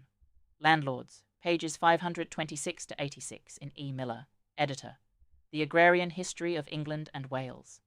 Volume 3, 1348 to 1500. Cambridge University Press, Cambridge. Beard, C.A. 2002. The Economic Basis of Politics. Transaction Publishers, New Brunswick, New Jersey. Beckett, J.V. 1986. The Aristocracy in England. 1660 to 1914. Blackwell, Oxford. Bake, W. 1985. Absolutism and Society in 17th Century France. State Power and Provincial Aristocracy in Languedoc. Cambridge University Press, Cambridge. Bake, West 2005. The Absolutism of Louis XIV as Social Collaboration. Past and Present 188:195-224. Belyaev, ID 1903. The Peasants of Russia, Christiane Narussi. Publishing House GPEB, Moskau. Beloch, Jahr 1886. Die Bevölkerung der griechisch-römischen Welt. Dunkel and Humboldt, Leipzig. Beloch, J. 1964. Der Italische Bund unter Roms Hegemonie. Brettschneider, Rom. Belousov, R.A. 2000. The State Budget of Pre-Revolutionary Russia. Государственный бюджет до революционной России. Pages 357 to 99 in R. Vinogradov, editor, Economic History of Russia in the 19th and 20th centuries. The Modern View, Ekonomichskaya Istoria Rossi 1920 v Sovremeni Vzgliad. Rospan, Moscow. Benedict, p. 1975. Catholics and Huguenots in 16th century Rouen. The Demographic Effects of the Religious Wars. French Historical Studies, 9 209 to 34. Benedict, p. 1985. Civil War and Natural Disaster in Northern France. Pages 84 to 105 in P. Clark, editor, The European Crisis of the 1590s. George Allen and Unwin, London. Beresford, M. 1967. New Towns of the Middle Ages. Town Plantation in England, Wales, and Gascony. Prager, New York. Berger, R.M. 1993. The Most Necessary Luxuries. The Mercers' Company of Coventry, 1550 to 1680. Pennsylvania State University Press, University Park. Bergman, J. 1983. Vera Zasulich, A Biography. Stanford University Press, Stanford. Bernatsky, V.N. 1961. Novgorod and the Novgorod Land in the 15th Century. Novgorod I Novgorodskaya Zemlya v 15th Veke. Publishing House of the Academy of Sciences of the USSR, Moscow and Leningrad. Berry, B.J.L. 1991. Long-Wave Rhythms in Economic Development and Political Behavior. Johns Hopkins University Press, Baltimore. Berthe, 1976. Le Comte de Bigorre, un milieu rural au bas moyen BGE. S. EVPEN, Paris. Betzig, L.L., 1986. Despotism and Differential Reproduction, A Darwinian View of History. Aldine, Chicago. Bintliff, J. and K. Sponias, editors. 1999. Reconstructing Past Population Trends in Mediterranean Europe, 3000 BC to AD 1800. Oxbow, Oxford. Biraben, J.N. 1975. Les hommes et la peste en France et dans les pays européens et méditerranéens. Tome 1. Mouton, Paris. Beaton, D. 1969. The French Nobility in Crisis, 1560 to 1640. Stanford University Press, Stanford. Blum, J. 1956. Prices in Russia in the 16th Century. Journal of Economic History, 16182-199. REFER ENCES CITED 319. Boner, ML 2000. Political and Criminal Violence in 15th Century England. Pages 91 to 104 in R.W. Keuper, editor. Violence in Medieval Society. Boydell Press, Woodbridge, Suffolk, UK. Bois, G. 1984. The Crisis of Feudalism. Cambridge University Press, Cambridge. Bois, G. 2000. La Grande Dépression médiévale, 14e-15e siècles. Presse universitaire de France, Paris. Bolton, J. L. 1980. The Medieval English Economy, 1150 to 1500. Roman and Littlefield, Tottawa, New Jersey.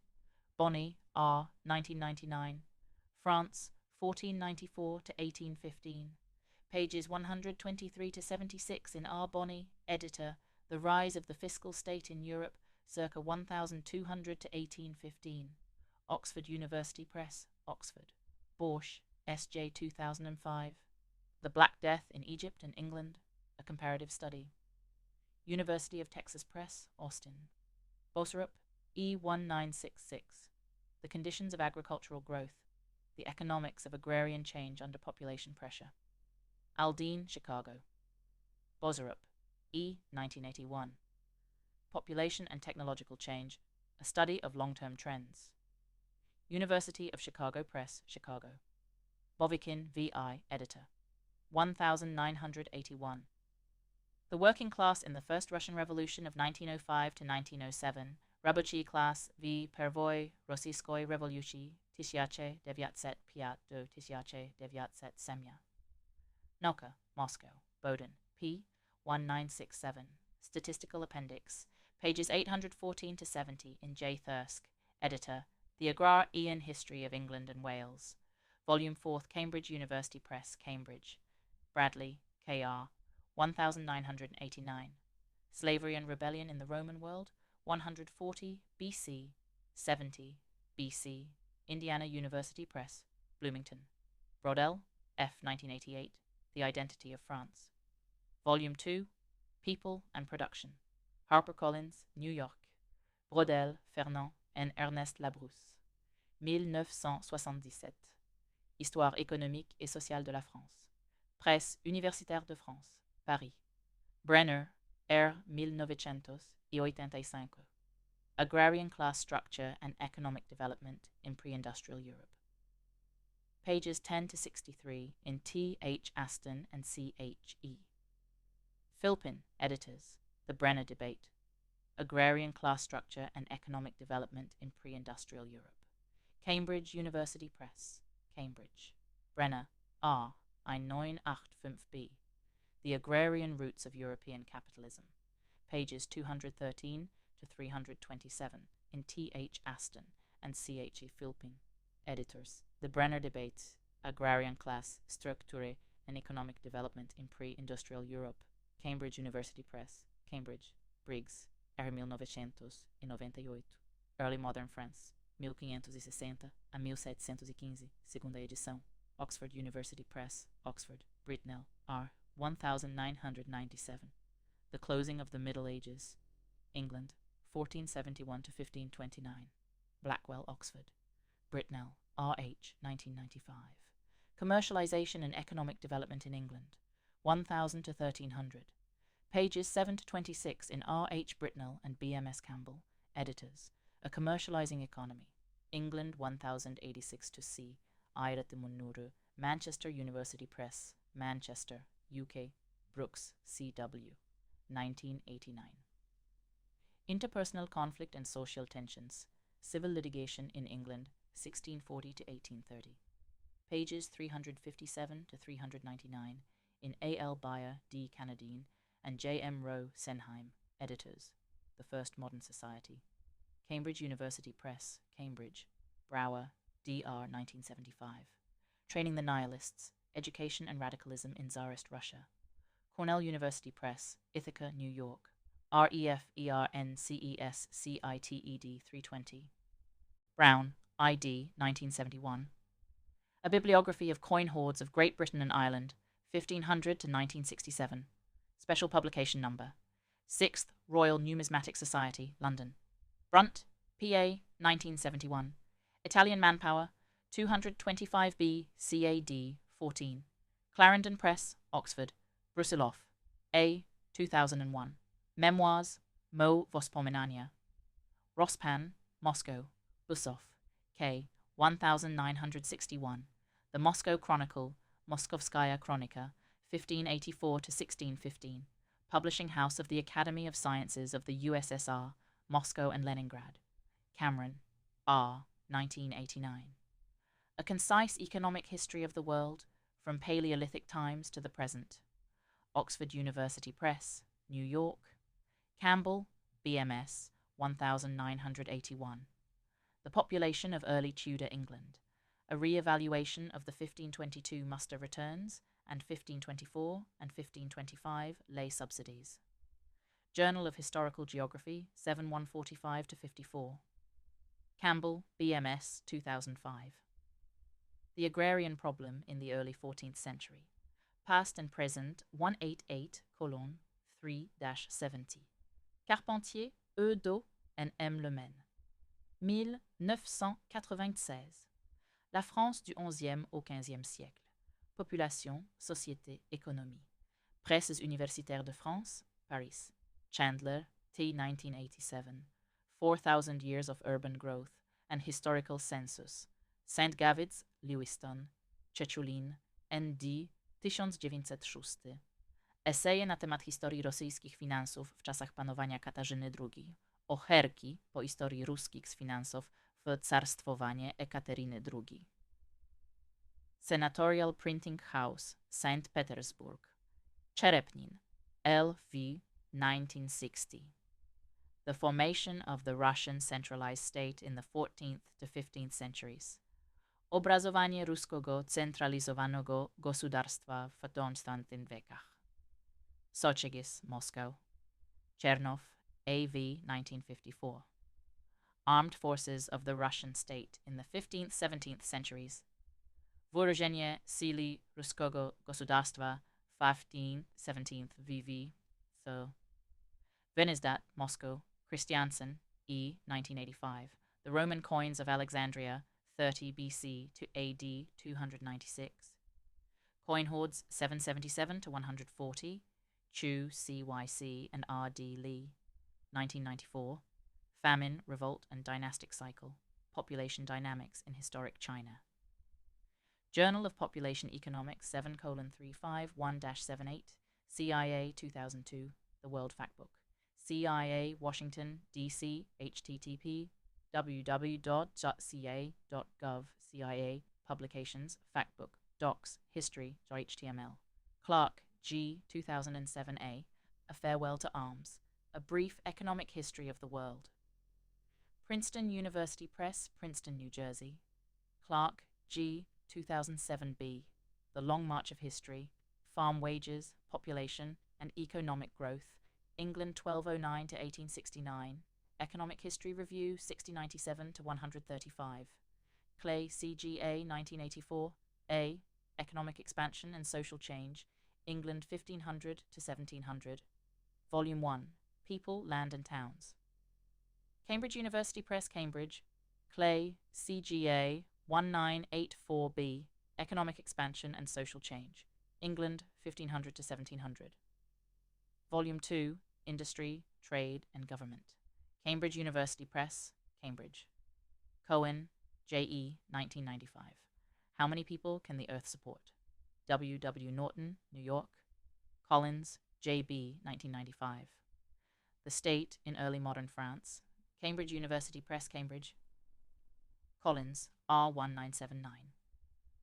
The Credential Society, An Historical Sociology of Education and Stratification. Academic Press, New York. Collins, R. 1993. Maturation of the State-Centered Theory of Revolution and Ideology. Sociological Theory, 11, 117 to 28. REFERN CESCITED 321. Contamine P. 1972. Guerre, État et Société à la fin du Moyen Âge. Étude sur les armées des rois de France, 1337 bis 1494. Mouton, Paris. Contamine, P. 1984. War in the Middle Ages. Blackwell, Oxford. Contamine, P. 1997. La noblesse au royaume de France de Philippe le Bel à Louis XII. Presse universitaire de France, Paris. Cornell, T.J. 1995. The Beginnings of Rome, Italy and Rome from the Bronze Age to the Punic Wars, circa 1000 முதல் 264 பொதுவாக்கம் கிறிஸ்து பிறப்பு முன்னர். Routledge, London. Cornwall, J. 1970. English population in the early 16th century. Economic History Review 2332-44. Coulton, G. 1907. Priests and People Before the Reformation. A Strahan, London. Crawford, M. 1993. The Roman Republic, 2nd edition. Harvard University Press, Cambridge, Massachusetts. Crawford, M. H. 1974. Roman Republican coinage. Volume 2nd Cambridge University Press, Cambridge. Danilow, Fu. P. 1992. O charaktere agrarnej rewolucji w Rosji posle 1861 goda. Pages 53-63 in M. A. Beznin. Editor, Peasant Economy, History and Modernity. Kresťanskoe hozjaj, stevao, Historia I sovremennost. Part 1. Publishing House of the Vologodsky Pedinstitut, Vologda. Danilova, LV 1970. On the question of the causes of the rise of serfdom in Russia. K woprosu o przyczynach utwierdzenia krepostniczeństwa w Rosji. Pages 130-40 in the 1965 Almanac of Agrarian History of Eastern Europe. Ежегодник po agrarnej historii Woschochnej Europy za 1905 goda. Publishing House of Moscow University, Moscow.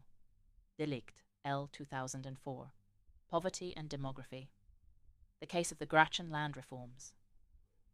Nemozina, 57:725-57 Delict, L. 2007. Roman Manpower and Recruitment During the Middle Republic. Pages 114-31 in P. Erdkamp, Editor, A Companion to the Roman Army. Blackwell, Malden, Massachusetts. Dean, T. 2001. Crime in Medieval Europe, 1200 to 1550. Longman, Harlow, UK. Dektiarev, A. Ja. 1980. The Russian Village in the 15th-17th Centuries. Essays on the History of Rural Population.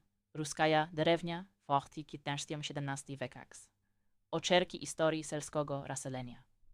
Publishing House of Leningrad University, Leningrad, 1980. Denholm Young, N. 1969. The Country Gentry in the 14th Century. Clarendon, Oxford. Dewald, J. 1980. The Formation of Provincial Nobility. The Magistrates of the Parlement of Rouen, 1499 to 1610. Princeton University Press, Princeton, New Jersey. Dewald, J. 1987. Pont Saint-Pierre, 1398 to 1789. Lordship, Community, and Capitalism in Early Modern France. University of California Press, Berkeley and Los Angeles. Dobb, M. 1963. Studies in the Development of Capitalism. International Publishers. New York. Dobson, B. 2001. General Survey, 1300 to 1540. Pages 273 to 90 in D. M. Pallister. Editor, The Cambridge Urban History of Britain. Volume 1, 600 to 1540. Cambridge University Press, Cambridge. Doyle, W. 1996. Finality, The Sale of Offices in 18th Century France. Clarendon, Oxford. REFERENCESCITED 322. Druzhinin, N. M. 1946. The State Peasants and the Reform of P. D. Kiselev. Volume 1, Gosударствение крестьяне и реформа P. D. Kiseleva. Tom 1. Publishing House of the Academy of Sciences of the USSR, Moscow. Dubrovsky, S. M. 1956. Peasant Movements in the Revolution of 1905 to 07. Kresťanskie dviženia v revolucii 1905 do 1907 goda. Publishing House of the Academy of Sciences of the USSR, Moscow. Dubrovsky, S. M. 1963. The Stolypin Agrarian Reforms. Stolypinskaya Agrarnya Reforma. Publishing House of the Academy of Sciences of the USSR, Moscow. Duncan Jones, R. 1974. The Economy of the Roman Empire. Cambridge University Press, Cambridge. Duncan Jones, R. 1990. Estrutura e escala na economia romana. Cambridge University Press, Cambridge. Duncan Jones, R. 1994. Dinheiro e governo no Império Romano. Cambridge University Press, Cambridge. Duncan Jones, R.P. 1996. The Impact of the Antonine Plague. Journal of Roman Archaeology, 9108-36. Dunning, C. 1997. Does Jack Goldstone's model of early modern state crises apply to Russia? Comparative Studies in Society and History, 39, 572-92.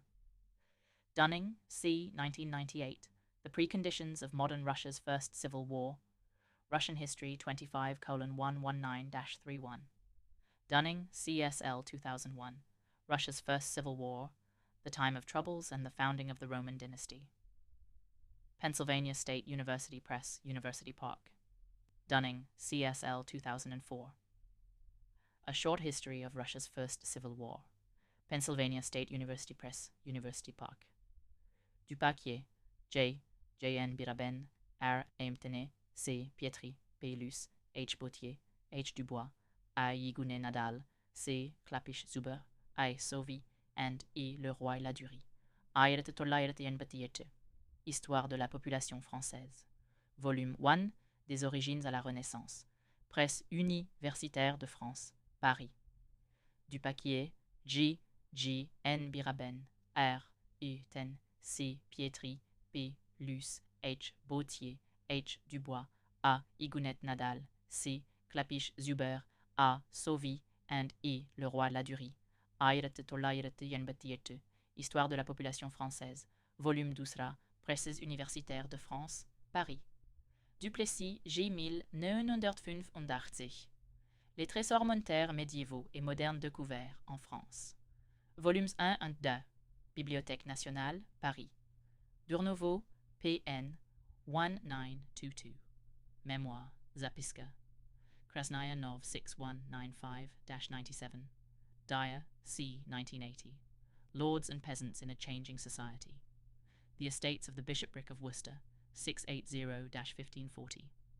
Cambridge University Press, Cambridge. Dyer, C. 1989. Standards of Living in the Later Middle Ages. Cambridge University Press, Cambridge. Dyer, C. 2000. Everyday Life in Medieval England. Hambledon and London, London Dyer, C. 2002. Making a Living in the Middle Ages. The People of Britain, 850-1520. Yale University Press, New Haven, Connecticut. Earl, T. 1997. How Chiefs Came to Power. The Political Economy of Prehistory. Stanford University Press, Stanford, California. Easterlin, R. 1980. Birth and Fortune. Basic Books, New York. Easterlin, R.A. 1996. Growth Triumphant. The 21st Century in Historical Perspective. University of Michigan Press, Ann Arbor. Eisner, M. 2003. Secular Trends of Violent Crime. Evidence and Theoretical Interpretations. Crime and Justice, an Annual Review 31. REFERENCESCITED 323. ESFDB 1995. European State Finance Database. Compiled by Richard Bonney. http www.lay.ac.uk/hi/bon/esfdb/. Everett, A. 1967. Farm Labourers. Pages 396 to 465 in J. Thirsk, editor, The Agrarian History of England and Wales. Volume 4, 1500 to 1640. Cambridge University Press, Cambridge. Fajzova, Ivej 999. The Liberty Manifesto and Gentry's Service in the 18th Century. Manifest o volnosti i služba dvorjanstva v 18. století. Nauka, Moscow. Farmer, DL 1988. Prices and Wages. Pages 716 to 817 in H. E. Hallam, editor, The Agrarian History of England and Wales. Volume 2, 1042 to 1350. Cambridge University Press, Cambridge. Farmer, DL 1991. Prices and Wages, 1350 to 1500. pages 431 to 525 in E. Miller, editor, The Agrarian History of England and Wales. Volume 3, 1348 to 1500. Cambridge University Press, Cambridge. Fedorov, V.A., 1990. The Peasant Movements in Central Russia, 1800 to 1860. Chrześcijańskie dviżenie w Centralnej Rosji od 1800 do 1660. Publishing House of Moscow University, Moscow. Finch, A.J., 1997. The Nature of Violence in the Middle Ages, An Alternative Perspective. Historical Research, 70:249-68. Fisher, D.H., 1996. The Great Wave, Price Revolutions, and the Rhythm of History. Oxford University Press, New York. Fletcher, J. 2003. On the Russian State, Russia of the 16th Century in the Memoirs of Foreigners. O Gosударстве Ruskom. Rosja XVI weka w Wspomnieniach Inostranców. Ruzisz, Smolensk. Fossier, rue 1968. La Terre et les Hommes en Picardie jusqu'à la fin du XIIIe siècle. Béatrice Nauvelaerts, Paris. Fourquin, G. 1964. Les campagnes de la région parisienne à la fin du Moyen Âge. Presses universitaires de France, Paris. Fourquin, G. 1978. The Anatomy of Popular Rebellion in the Middle Ages. North Holland Publishing Company, Amsterdam. Frank, T. 1933. An Economic Survey of Ancient Rome. Volume 1, Rome and Italy of the Republic. Johns Hopkins University Press, Baltimore. Frank, T. 1940. An Economic Survey of Ancient Rome. Volume 5, Rome and Italy of the Empire. Johns Hopkins University Press, Baltimore. Fryer, B.W. 2000. Demography. Pages 787 to 816 in A.K. Bowman, P. Garnsey, and D. Rathbone. Editors, The Cambridge Ancient History, 2nd edition. Volume 11, The High Empire, A.D. 70 to 192. Cambridge University Press, Cambridge. Fried, E.B. 1991, Peasant Rebellion and Peasant Discontents. Pages 744 to 819 in E. Miller, editor, The Agrarian History of England and Wales. Volume 3, 1348 to 1500. Cambridge University Press, Cambridge. Fried, E.B. 1996. Peasants and Landlords in Later Medieval England. St. Martin's Press, New York. Ganelin, R. Shesh. 1991. The Russian Autocracy in 1905. Reforms and the Revolution. Ross, Sisko, Samodержавие в 1905. Reformy I Rewolucja. Nauka, Street, Petersburg, Gavrilov, L.M., 1991. The Russian Army on the Eve of the February Revolution. Ruskaya Armia na kanune Fevralskoj revolucji. Historické zapisky 114, 48 až 72. Gernet, M.N., O.B. Goldowski, and I, N. Saharov, editors. 1907. Against Capital Punishment, Protiv Smrtnoj Kazni. E.D. Sitin Printing House, Moscow. REFEREN CESCITED 324. Ginev, V.M. 1986. The Splendid Generation, Blestya Pleiada. Pages 5 to 53 in S.S. Volk, editor, The Revolutionaries of the 1870s, Revolutionary Tisia Sheviekos Maidesiatish Godov. Leninstadt, Leningrad, Ginev, V.N. and A.H. Tsamutali, 1989. The Struggle for Freedom, V. Borbe za Svobodu. Pages 4 to 43 in S.S. Volk, editor, The Popular Will and The Black Repetition, Narodnaya Volya and Cherny Peredel, USU. Leninstadt, Leningrad. Given Wilson, c. 1987.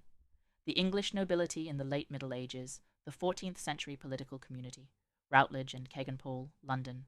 Goliner, V.M., 1955. Peasant movements in Saratov province during the First Russian Revolution, Chrześcijańskie dviżenie of Saratovskoy guberni v gody Pervoi Ruskoj revolucji. Historiskie Zapiski 52, 186 to 233. Goldstein, J. 1988, Long Cycles. Yale University Press, New Haven, Connecticut. Goldstone, J. A. 1991. Revolution and Rebellion in the Early Modern World. University of California Press, Berkeley and Los Angeles. Goldstone, J. A., Editor. 1998. The Encyclopedia of Political Revolutions. Congress, Scienal Quarterly, Washington, D.C. Goldstone, J. A. 2002a, Population and Security, How Demographic Change Can Lead to Violent Conflict. Journal of International Affairs, 56:3-21. Goldstone, J. A. 2002b. Revolution, Theoretical, Comparative, and Historical Studies, 3rd edition. Wadsworth, Fort Worth. Goldstone, J. A. 2008. The Social Origins of the French Revolution Revisited. Paper presented at the 2008 meetings of the Society for French Historical Studies, Rutgers, New Jersey. Golos, 1916. Golos minówszego 5-6. 5. Gorfunkel, A. H. 1962. The Historical Meaning of the Peasant War of the Beginning of the 17th Century. Ka poprosu ob historicheskom znacheni chrestianskoj wojny na hala 17 weka. Historia SSSR hetire 112 až 18. Goethe, U. A. 1937. The Trans-Moscow Land in the 16th Century. Zamoskovní kraj v 16. weke. Socegis Moscow. Gray, H. L. 1934. Incomes from Land in England in 1436. English History Review 49, 607-31. Greenberg, J. 2003. Plagued by Doubt, Reconsidering the Impact of a Mortality Crisis in the 2nd Century, AD Journal of Roman Archaeology, 16:413-425, Green K. 1986, The Archaeology of the Roman Economy, University of California Press, Berkeley and Los Angeles. Greengrass, M. 1985, The Later Wars of Religion in the French Midi, pages 106-34 in P. Clark. Editor, The European Crisis of the 1590s. George Allen and Unwin, London. Grigg, D. 1980. Population Growth and Agrarian Change. Cambridge University Press, Cambridge. Grigg, D. 1989. English Agriculture, An Historical Perspective. Blackwell, Oxford. Griziotti Kretschmann, Gio 1935. Il problema del trend secolare nelle fluttuazioni dei prezzi. Università di Pavia, Pavia. Guerin, i 1900. La vida rurale en Sologne e nel siglo XIV e XV. Editions de l'École des Hautes Études en Sciences Sociales, Paris. Gour, T.R. 1980. Handbook of Political Conflict. Free Press, New York. REFERENCESCETED 325. Hallam, E. M. and J. Everard, 2001. Capetian, France, 987-1328, 2nd edition. Longman, Harlow, UK. Hallam, H. E. 1988, A. The Life of People. Pages 818-53 in J. Thirsk, editor, The Agrarian History of England and Wales. Volume 2, 1042-1350. Cambridge University Press, Cambridge. Hallam, H. E. 1988b. Population Movements in England, 1086-1350. Pages 508-93 in J. Thirsk, editor, The Agrarian History of England and Wales. Volume 2nd, 1042-1350. Cambridge University Press, Cambridge. Hammond, M. 1957. Composition of the Senate, A.D. 68-235. Journal of Roman Studies, 4775-81. Hannawalt, B.A. 1976. Violent Death in 14th and early 15th century England. Journal of Comparative Studies in Society and History, 18, 297-320. Hannawalt, B.A. 1979. Crime and Conflict in English Communities, 1300-1348. Harvard University Press, Cambridge, Massachusetts. Harding, R.R., 1978. Anatomy of a Power Elite. The Provincial Governors of Early Modern France. Yale University Press, New Haven, Connecticut. Hall, K.W., 1996. Coinage in the Roman Economy, 300 BC to AD 700. Johns Hopkins University Press, Baltimore. Harvey, PDA 1973. The English Inflation of 1180 to 1220. Past and Present 61, 3 to 30. Harvey, S. 1976. The Knight and Knight's Fee in England. Pages 133 to 73 in R. H. Hilton, editor. Peasants, Knights,